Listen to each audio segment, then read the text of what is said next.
Hey guys, Christopher Bruce here, and COVID-19 is still a big time issue for all of us, and we're getting lost in another world, this time with my good buddy, Nick Sabean with WhyFly, awesome internet. Nick, I can only imagine things are a little crazy for you guys right now with everybody just online crushing the internet nonstop. So what has that been like for you guys?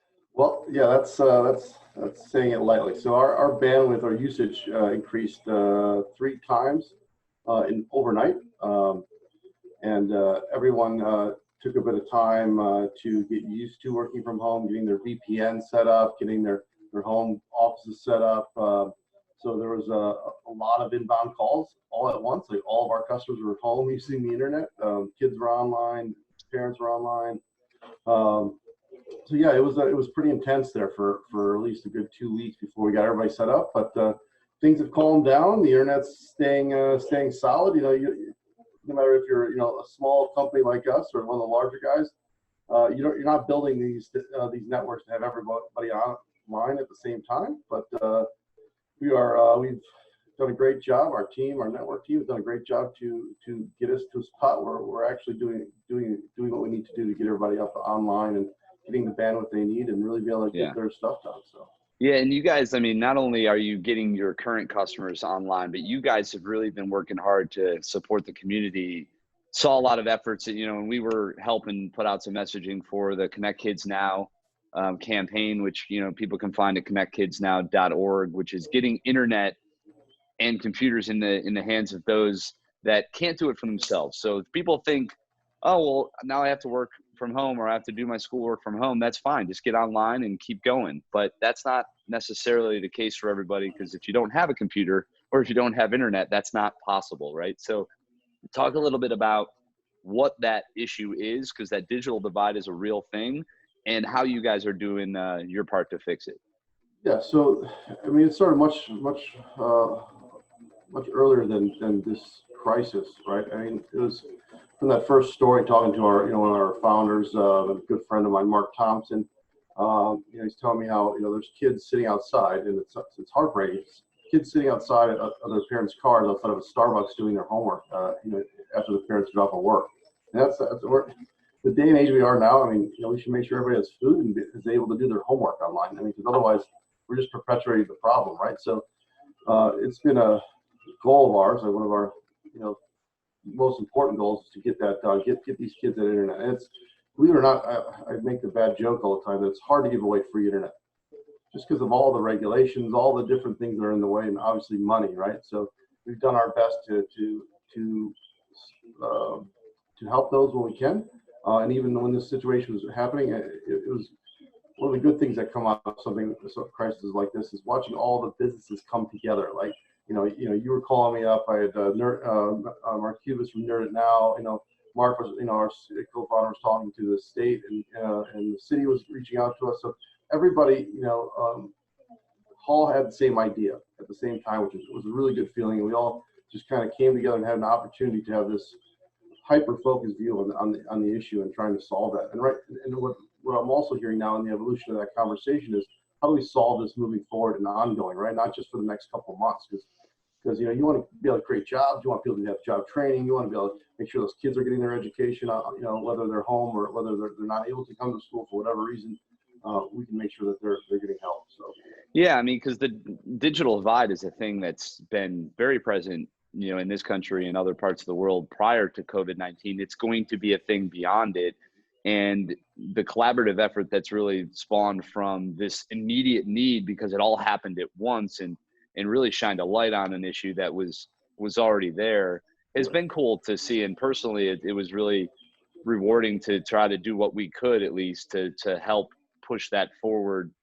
You guys have been working with a lot of agencies, right? Working with the state and the city and other groups. What is that process like for you guys, and being in the private sector and then working in trying to help put that all together? Well, historically, it's not the easiest thing to do, work with a government body, just because they move slow, they're underfunded, they're understaffed, and it seems like they're all kind of afraid to really do something because how will their voters or whatever be affected by that decision, right? So And it's not a job that I'd ever want. So having that definitive, decision making, that knowing you're going to, piss off half your group, or if not more.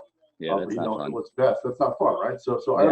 understanding that difficulty working with them. But in this time, it's been just the opposite, right? I mean, they were like, hey, how do we get just the first step? Let's get Wi-Fi out to spots, and let's be able to do that safely.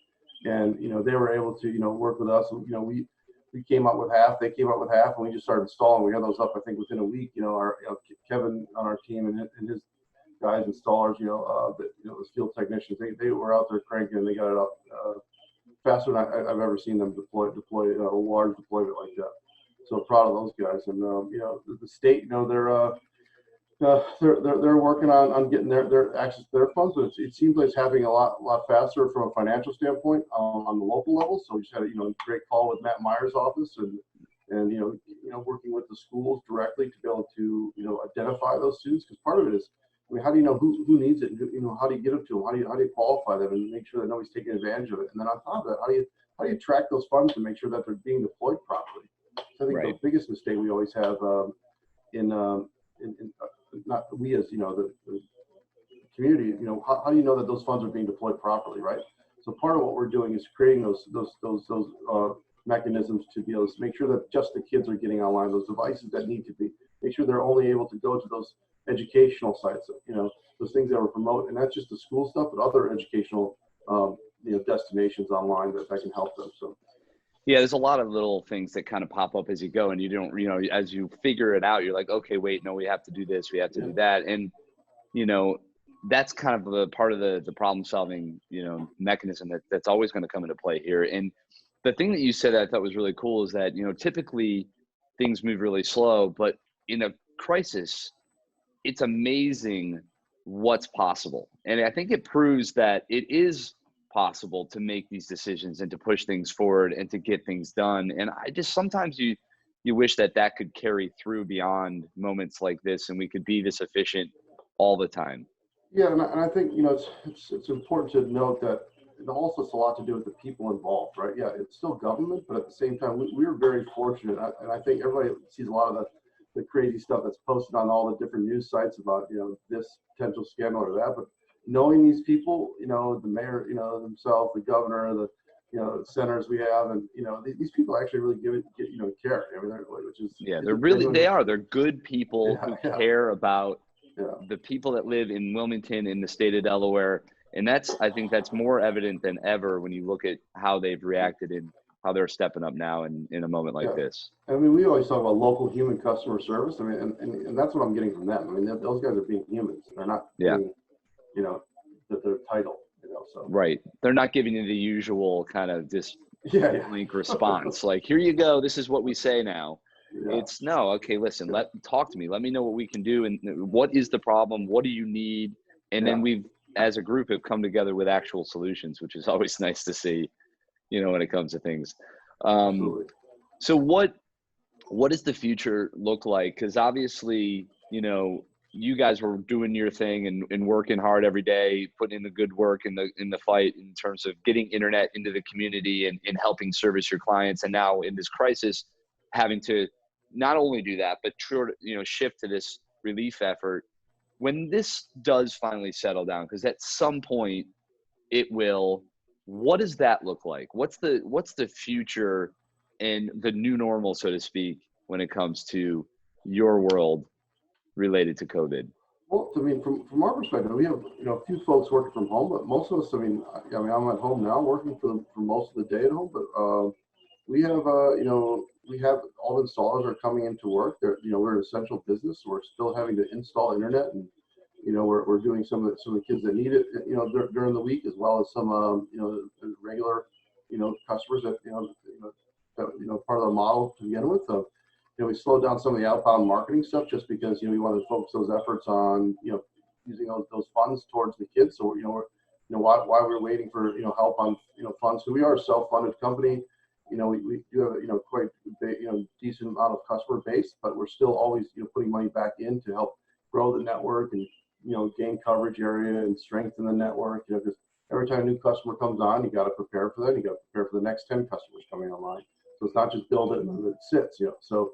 So those things are all still happening, so from our perspective, we're still operating and still going. And we think, having some of the folks working from home is actually better because they're plugged in longer and right. That's the thing. I mean, I've got an so, email yesterday from a client at 2:16 in the morning, and I never would have gotten that email from them at that time. And I think, man, it's like there's the blessing and the curse of the home setup.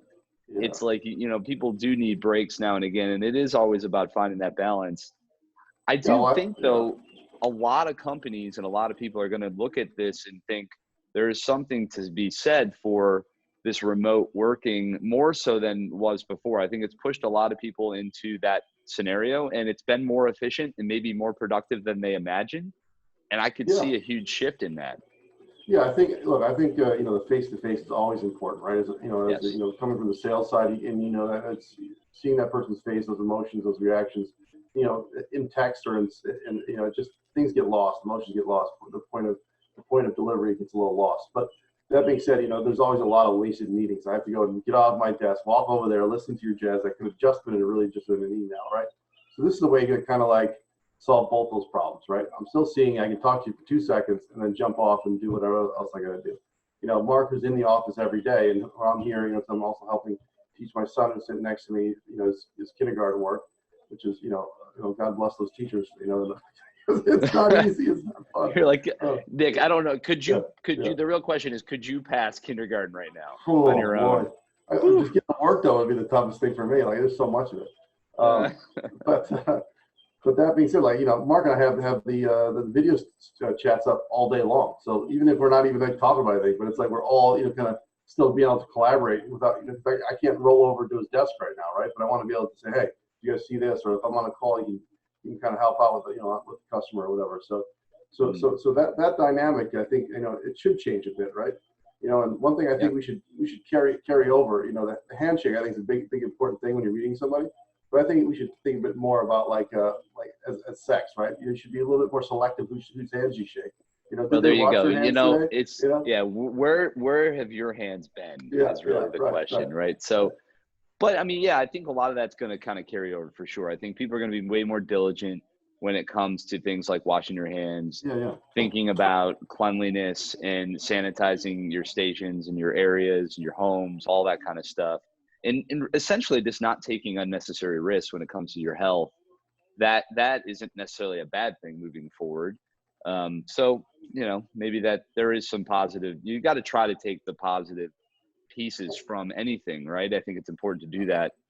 Yeah, that's the point of the joke, right? It's like, what are these things that we've learned during this time that we've had to focus on and adapt, right? What are those things? Identifying those things and saying, hey, let's bring those into the next version of the world after this crisis, right? So, and that's what we want to do, right? So I think it is a little bit more working from home. It's more, it's changing up the hours, right? So some of the guys, they'll work later through the night and they'll get up later, right? Or vice versa, right? And I think that it's easier to do that when you're at home, when you're not having to get up and run to an office, or do I need less office space now, right? So that can I reduce the amount of the footprint I'm taking up in the office, or can I find a different location that fits my new size in my office, right?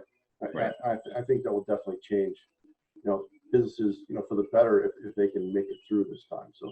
Yeah, and I think at the end of the day, it's important that things get done, and sometimes timing is obviously critical, but it's probably more important that the job gets done and it gets done well and it gets done right than it is exactly when.